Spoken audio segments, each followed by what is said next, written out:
Ang sulat ni Pablo sa mga taga-Galasya. Unang kabanata.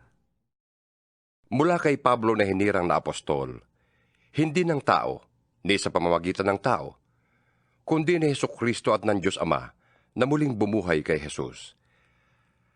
Ang lahat ng kapatid na naririto ay kasama kong bumabati sa mga iglesia sa Galasya. Sumainyo nawa ang pagpapala at kapayapaang mula sa Diyos Ama at sa ating Panginoong Hesukristo. Inialay ni Hesukristo ang kanyang buhay dahil sa ating kasalanan, ayon sa kalooban ng ating Diyos Ama, upang mahango tayo sa kasamaang naghahari ngayon sa sanlibutan ito. Purihin ang Diyos magpakailanman. Amen. Nagtataka ako kung bakit kay dali ninyong tinalikuran ng Diyos na tumawag sa inyo sa pamamagitan ng habag ni Kristo, at kayo'y bumaling agad sa ibang magandang balita. Ang totoo'y wala namang ibang magandang balita. Kaya nga lamang, may mga nanggugulo sa inyo at nagsisikap na baguhin ang magandang balita ni Kristo. Sino man, maging kami, o isang anghel mula sa langit, ang mangaral sa inyo ng magandang balita na iba sa ipinangaral namin sa inyo, parusahan siya ng Diyos. Sinabi na namin ito sa inyo, at inuulit ko ngayon. Kung may mangaral sa inyo ng magandang balita na naiiba kaysa tinanggap na ninyo, parusahan siya ng Diyos. Bakit ko sinasabi ito? Dahil ba sa ibig kong mapuri ng tao? Hindi. Ang papuri lamang ng Diyos ang tangi kong hangad. Sinisikap ko bang magbigay lugod sa tao? Hindi. Kung yan lamang ang talagang hangad ko, hindi na sana akong naging alipin ni Kristo. Ibig kong malaman ninyo, mga kapatid, na ang magandang balitang ipinangaral ko'y hindi katha ng tao. Hindi ko ito tinanggap mula sa tao, at hindi rin itinuro sa akin ng sino mang tao. Si Hesukristo mismo ang naghayag nito sa akin. Hindi kaila sa inyo kung paano akong namuhay noon bilang masugid na kaanib ng relihiyon ng mga Hudyo. Walang awa kong inusig ang iglesia ng Diyos at sinikap na ito'y wasakin. Ako'y naging masugid sa relihiyong yon nang higit sa maraming Hudyong kasing edad ko. Dahil sa malaking malasakit ko sa kaugalian ng aming mga ninuno. Ngunit sa kagandahang loob ng Diyos, minabuti niyang ako'y piliin bago pa ako ipanganak. At tinawag niya ako upang maging lingkod niya. At nang ihayag sa akin ang kanyang anak, upang maipangaral ko siya sa mga hintil, hindi ako humingi ng payo kanino man. Hindi rin ako nagpunta sa Jerusalem upang makipagkita sa mga apostol na nauna sa akin. Kundi sa halip, nagpunta ako sa Arabia. At pagkatapos, ay bumalik ako sa Damasco. Pagkaraan ng 3 taon, pumunta ako sa Jerusalem upang makipag-usap kay Pedro. At 15 araw kaming nagkasama. Wala akong nakitang iba pang apostol maliban kay Santiago na kapatid ng Panginoon. Totoong lahat ang isinusulat ko sa inyo. Alam ng Diyos na hindi ako nagsisinungaling. Pagkatapos, pumunta ako sa mga lalawigan ng Syria at ng Cilicia. Hindi pa ako kilala noon ng mga Kristiyano sa Judea. Nakarating lamang sa kanila ang ganitong balita. Ang dating umuusig sa atin ay nangangaral na ngayon ng pananampalatayang dati sinikap niyang wasakin. Kaya't nagpuri sila sa Diyos dahil sa akin. Ikalawang kabanata. Makalipas ng 14 na taon, muli akong pumunta sa Jerusalem na kasama sina Bernabe at Tito. Bumalik ako sapagkat inihayag sa akin ng Diyos na dapat akong pumunta doon. Nakipagpulong ako ng sarilinan sa mga kinikilalang pinuno ng iglesia. At inilahad ko sa kanila ang magandang balitang ipinapangaral ko sa mga hintil. Ginawa ko ito dahil ayokong mawalan ng kabuluhan ang aking ginawa at ginagawa pa. Ang kasama kong si Tito, kahit na siya'y isang Griego, ay hindi nila pinilit na patuli. Kahit may ilang nagkukunwaring mananampalataya na nagtangkan yun. Nakihalubilo sila sa amin upang manmanan ng kalayaang taglay natin kay Kristo Jesus. upang kami muli nilang maalipin. Hindi kami nagpailalim sa kanilang kagustuhan kahit isang saglit, upang maingatan namin para sa inyo ang tunay na kahulugan ng magandang balita. Ngunit walang pinuna sa aking ipinapangaral ang mga kinikilalang pinuno. Hindi mahalaga sa akin kung sino man sila, sapagkat walang itinatangi ang Diyos. Sa halip, kinilala nilang ako'y hinirang ng Diyos upang mangaral ng magandang balita sa mga hintil. Tulad ni Pedro, na hinirang naman upang mangaral ng magandang balita sa mga Hudyo. Ang Diyos na nagbigay ng kapangyarihan kay Pedro na mangaral sa mga Hudyo, ang siya rin nagbigay sa akin ng kapangyarihang mangaral sa mga hintil. Nakita ni na Santiago, Pedro at Juan, mga kinikilalang haligi ng iglesia, na ako'y talagang binigyan ng tanging kaloob na ito. Kaya't tinanggap nila kami ni Bernabe bilang mga kamanggagawa. Pinagkasunduan namin na kami sa mga hintil mangangaral at sila namay sa mga Hudyo. Ang hiling lamang nila ay huwag naming pababayaan ang mga dukha. At talaga namang patuloy ko itong ginagawa. Nang si Pedro ay nasa Antioquia, harapan kong sinabi sa kanya na mali ang kanyang ginagawa. Bago dumating ang ilang sugo ni Santiago, siya ay nakikisalo sa mga hintil. Subalit nang dumating na ang mga yon, lumayo na siya at hindi na nakisalo sa mga hintil dahil sa takot niya sa pangkat ng mga Hudyo. At gumaya naman sa kanyang ibang mga kapatid doon na mga Hudyo. Pati si Bernabe ay natangay ng kanilang pagkukunwari. Nang makita kong hindi ayon sa tunay na diwa ng magandang balita ang kanilang ikinikilos, sinabi ko kay Pedro sa harap nilang lahat, kung ikaw na isang Hudyo ay namumuhay na parang hintil at di bilang Hudyo, bakit mo ngayon pinipilit ang mga hintil na mamuhay na gaya ng mga Hudyo? Kami ipinanganak na Hudyo at hindi makasalanang hintil. Alam naming ang tao'y pinawawalang sala dahil sa pananampalataya kay Hesukristo at hindi dahil sa pagsunod sa kautusan. Kaya't kami man ay sumasampalataya kay Kristo Jesus upang mapawalang sala sa pamamagitan ng pananampalataya sa Kanya at hindi sa pamamagitan ng pagsunod sa kautusan. Sapagkat ang tao'y hindi pinawawalang sala dahil sa pagsunod sa kautusan. Ngunit, kung kaming nagsisikap na mapawalang sala sa pamamagitan ni Kristo ay matagpo ang makasalanan pa, nangangahulugan bang si Kristo'y tagapagtaguyod ng kasalanan? Hindi maaari yan. Sapagkat kung itatayo kong muli ang winasa ko na, ipinapakita kong makasalanan nga ako. Ako'y namatay na sa kautusan, sa pamamagitan na rin ng kautusan upang ngayon mabuhay para sa Diyos. Namatay na akong kasama ni Kristo sa krus. Hindi na akong nabubuhay ngayon, kundi si Kristo na ang nabubuhay sa akin. At habang ako'y nabubuhay pa sa katawang lupa, namumuhay ako sa pananalig sa anak ng Diyos na umibig sa akin at naghandog ng kanyang buhay para sa akin. Hindi ko maaaring tanggihan ang kagandahang loob ng Diyos. Kung ang tao ay mapapawalang sala sa pamamagitan ng kautusan, walang kabuluhan ang pagkamatay ni Kristo. Ikatlong kabanata. Mga hangal kayong mga taga-Galasya. Sino ang nakagayuma sa inyo?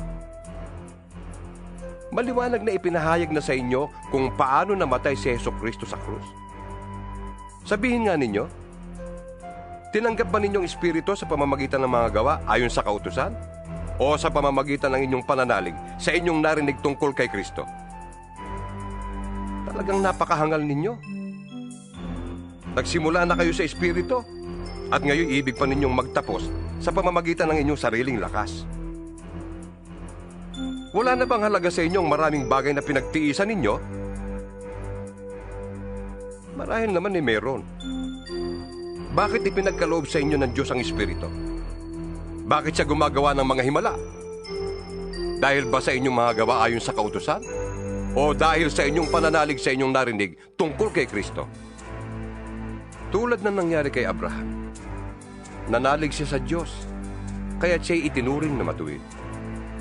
Kung gayon, maliwanag na ang mga nananalig sa Diyos ang siyang tunay na lahi ni Abraham. Bago pa ito nangyari, ay ipinahayag na ng kasulatan napawawalang sala ng Diyos ang mga hintil sa pamamagitan ng kanilang pananalig sa Kanya. At ang magandang balitang ito ay inihayag kay Abraham. Sa pamamagitan mo'y pagpapalain ng Diyos ang lahat ng bansa. Nanalig sa Diyos si Abraham, kaya't siya'y pinagpala. At pagpapalain ding tulad niya ang lahat ng nananalig sa Diyos. Ang lahat ng umaasa sa mga gawa ayon sa kautusan ay nasa ilalim ng isang sumpa. Sapagkat nasusulat, isinumpa ang hindi sumusunod at gumagawa ng lahat ng nakasulat sa aklat ng kautusan. Malinaw na walang taong pinawawalang sala sa paningin ng Diyos sa pamamagitan ng kautusan. Sapagkat sinasabi ng kasulatan, ang pinawawalang sala dahil sa pananampalataya ay mabubuhay.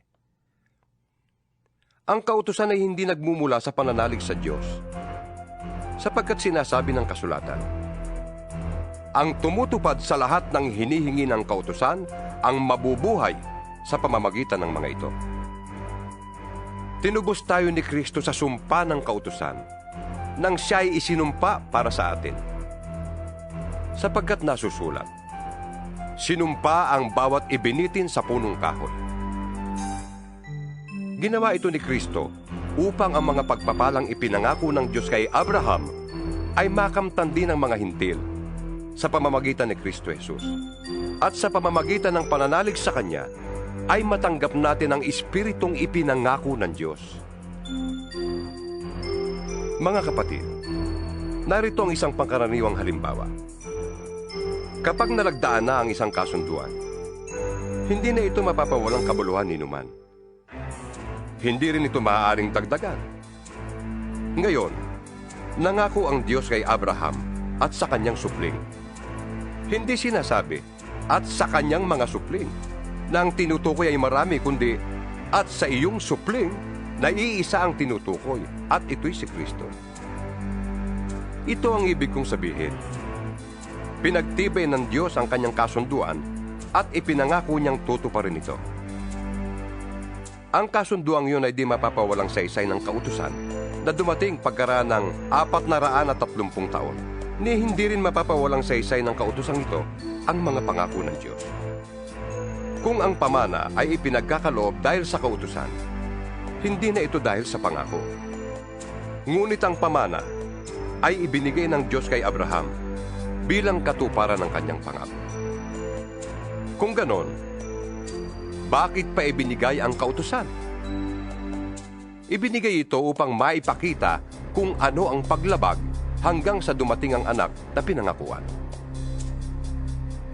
Ibinigay ang kautosang ito sa pamamagitan ng mga anghel, sa tulong ng isang tagapamagitan. Ngunit hindi kailangan ng tagapamagitan kung iisang panig lamang ang gumagawa ng kasunduan. At ang Diyos ay iisa. Ang ibig bang sabihin nito'y sumasalungat ang kautusan sa mga pangako ng Diyos? Hindi. Kung nakakapagbigay buhay sana ang kautusan, ang tao'y magiging matuwid sa paningin ng Diyos sa pamamagitan ng pagsunod niya rito. Ngunit ayon sa kasulatan, ang lahat ng tao'y alipin ng kasalanan. Kaya't ang ipinangako ng Diyos ay makakamtan sa pamamagitan ng pananalig kay Hesukristo. Bago dumating ang panahon ng pananampalataya, tayo'y nasa ilalim ng kapangyarihan ng kautusan hanggang sa ang pananampalatayang ito kay Kristo ay mahayag. Kaya't ang kautusan ang naging tagapagturo natin hanggang sa dumating si Kristo. At sa gayon, tayo'y mabilang na matuwid sa pamamagitan ng pananalig sa Kanya. Ngayong nananalig na tayo kay Kristo, wala na tayo sa pangangalaga ng kautusan. Dahil sa inyong pananalig kay Kristo Jesus, kayong lahat ay anak ng Diyos. Ang buhay mismo ni Kristo ang isinuot sa inyo na parang damit nang kayo'y mabautismuhan sa Kanya. Wala nang pagkakaiba ang Hudyo at ang Griego, ang alipin at ang malaya, ang lalaki at ang babae. Kayong lahat ay iisa na dahil sa inyong pakikipag-isa kay Kristo Jesus. At kung kayo'y nakipag-isa kay Kristo, kayo'y lahi ni Abraham at tagapagmana ng mga pangako ng Diyos. Ika-4 na kabanata. Ito ang ibig kong sabihin. Habang bata pa ang tagapagmana, hindi siya nakakahigit sa isang alipin, kahit na siya ang may-ari ng lahat. Sapagkat siya'y nasa ilalim pa ng pamamahala ng mga tagapangasiwa hanggang sa panahong itinakda ng kanyang ama.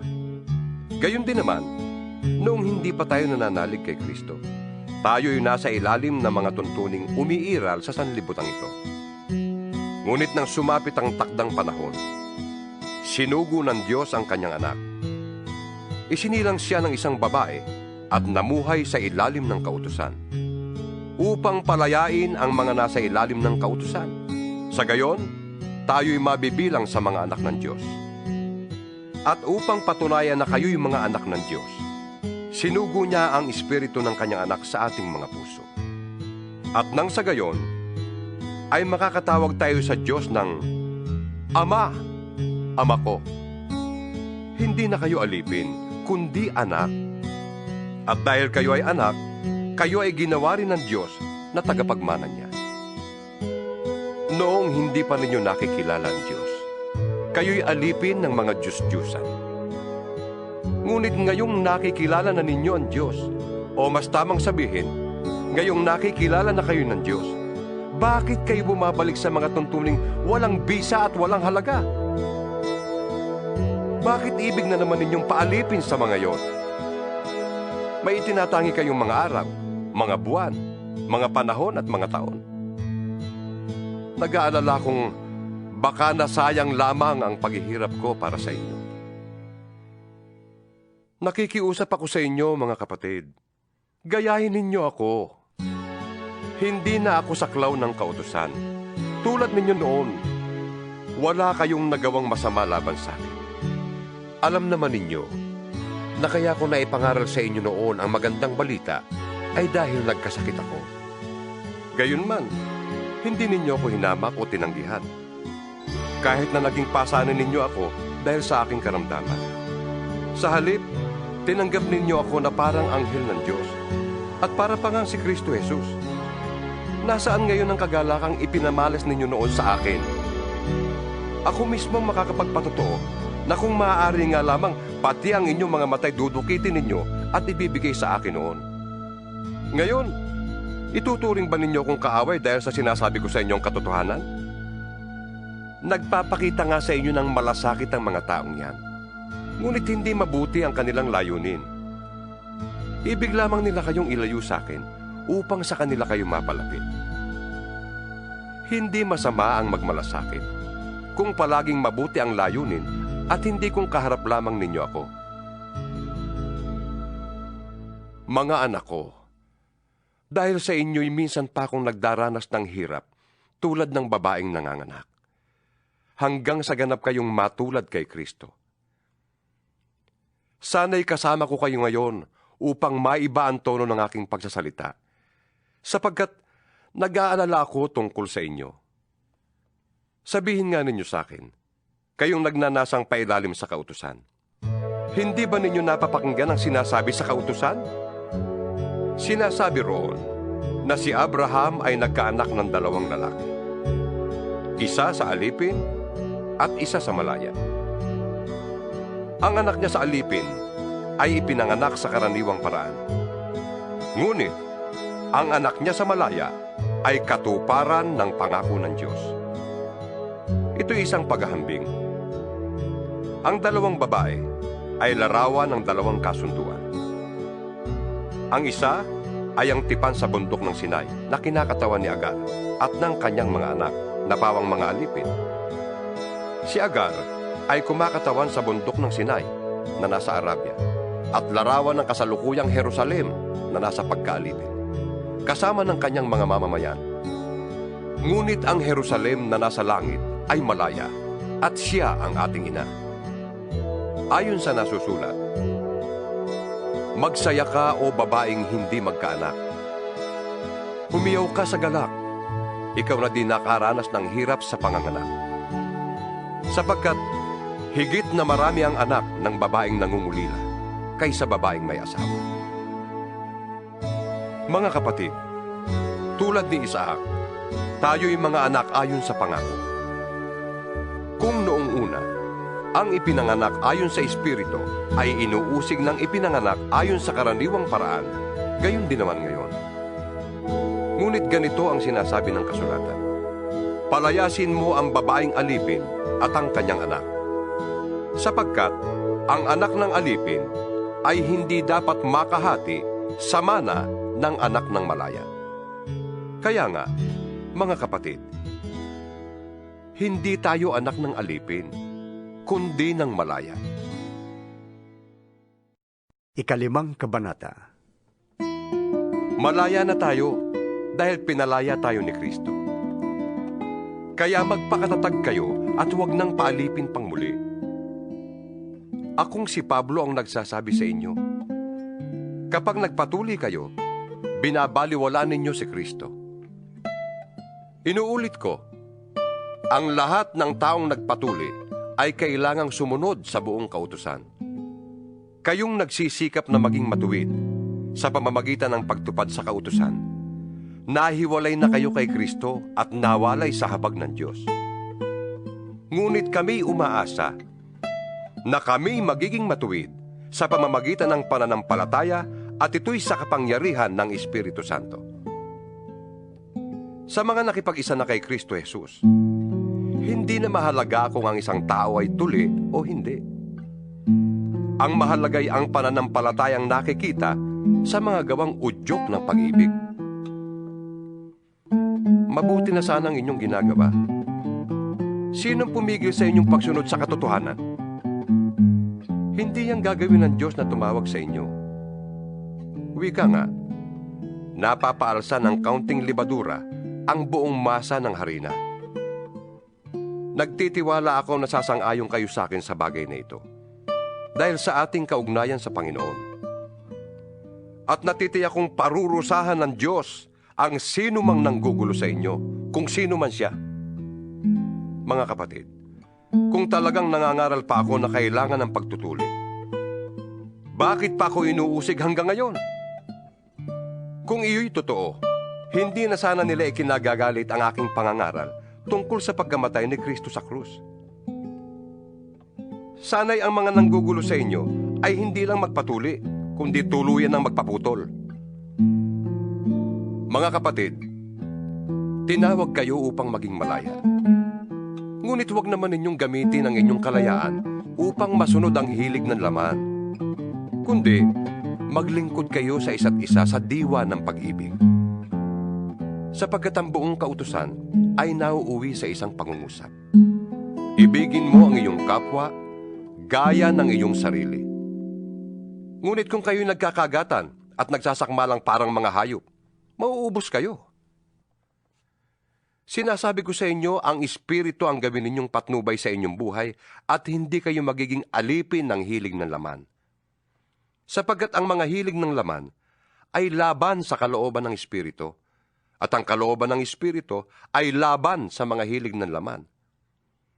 Laging naglalaban ng dalawang ito, kung kaya hindi ninyo magawa ang ibig ninyong gawin. Kung pinapatnubayan kayo ng Espiritu, wala na kayo sa ilalim ng kautusan.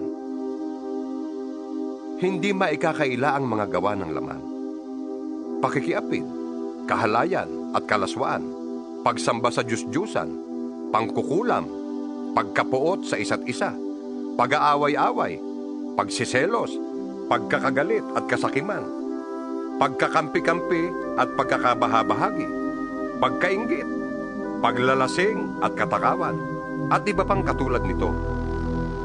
Muli ko kayong binabalaan, ang gumagawa ng mga ito ay hindi tatanggapin sa kaharian ng Diyos. Subalit, ang bunga ng Espiritu ay pag-ibig, kagalakan, kapayapaan, katyagaan, kabaitan, kabutihan, katapatan, kahinahunan, at pagpipigil sa sarili. Walang batas laban sa mga ito. Pinatay na ng mga nakipag-isa kay Kristo Jesus ang kanilang makalamang pagkatao, pati na ang mga masasamang hilig nito. Kung ang Espiritu ang nagbibigay buhay sa atin, siya na rin ang paghariin natin sa ating buhay. huwag na tayong maging palalo. Huwag na nating galitin ang isa't isa at huwag na rin tayong mag-inggitan. Ika-6 na kabanata. Mga kapatid, kung may mahulog sa pagkakasala, kayong pinapatnubayan ng Espiritu ang magtuwid sa Kanya. Gawin ninyo yon ng mahinahon, at mag-ingat kayo, baka kayo naman ang matukso. Magtulungan kayo sa pagdadala ng pasanin. Sa gayong paraan, ay matutupad ninyo ang utos ni Kristo. Kung inaakala ninyong kayo'y nakakahigit sa iba, ngunit hindi naman, dinadaya ninyo ang inyong sarili. Suriin ng bawat isa ang kanyang sarili. Magalak siya kung mabuti ang kanyang ginagawa. Huwag na niyang ihambing pa yon sa gawa ng iba, sapagkat ang pananagutan ng bawat isa'y ang kanyang sariling gawain. Dapat bahagina ng mga tinuturuan ang mga nagtuturo ng salita ng Diyos ng lahat ng mga biyayang tinatamasa nila. Huwag ninyong akalaing madadaya ninyo ang Diyos. Kung anong itinanim ng tao, yun din ang kanyang aanihin. Ang nagsisikap sa mga bagay ukol sa laman ay aani ng kamatayan. Ang nagsisikap naman ukol sa Espiritu ay aani ng buhay na walang hanggan. Kaya't huwag tayong magsawa sa paggawa ng mabuti. Pagdating ng takdang panahon, tayo ay aani kung hindi tayo magsasawa. Kaya nga, sa lahat ng pagkakataon ay gumawa tayo ng mabuti sa lahat ng tao, lalo na sa mga kapatid natin sa pananampalataya. Mapapansin ninyo na malalaki ang titik ng sulat na ito. Ako ang siyang sumulat nito. Ang mga taong naghahangad na mapuri ng kapwa ang namimilit sa inyong kayo'y magpatuli. Ginagawa nila yon upang huwag silang usigin dahil sa krus ni Kristo. Kahit na silang mga tuli ay hindi naman tumutupad sa kautusan. Ibig lamang nilang patuli kayo upang maipagmalaki nila na kayo man ay tumutupad sa tuntuning yon. Para sa akin, ang ipagmamalaki ko ay ang krus ng ating Panginoong Hesukristo. Sapagkat sa pamamagitan nito, ang mundong ito'y patay na para sa akin, at ako na may patay na rin sa mundo. Hindi mahalaga kung tuli man o hindi ang isang tao. Ang mahalaga ay kung siya nga ay naging bagong nilalang.